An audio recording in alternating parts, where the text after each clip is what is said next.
Welcome to Belgrade Village. This is a four-season place in Maine. Dave's General Store has been here for 4 generations.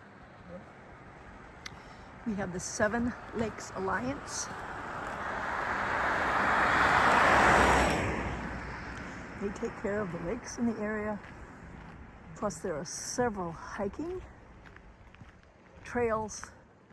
It's good hunting, it's good fishing. Right now, they're ice fishing. They have the famous Village Inn, which is right up here, which is well known for their roasted duck.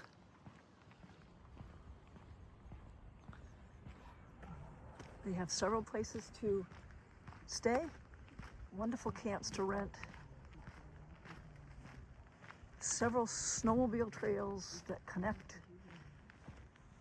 statewide. It really is 4 seasons. It's a beautiful area in the fall. It's wonderful hunting. Here's the Village Inn Tavern, which is not open at the moment. It is in the summertime, and they have places to stay.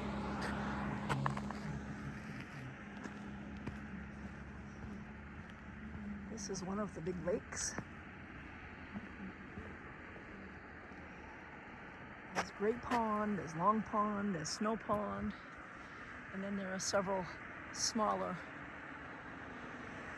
lakes and ponds around. Mountains you can climb, antique stores. It really is an all-around nice Maine town. So if you're planning a vacation, this is an area you need to check out. Augusta Maine.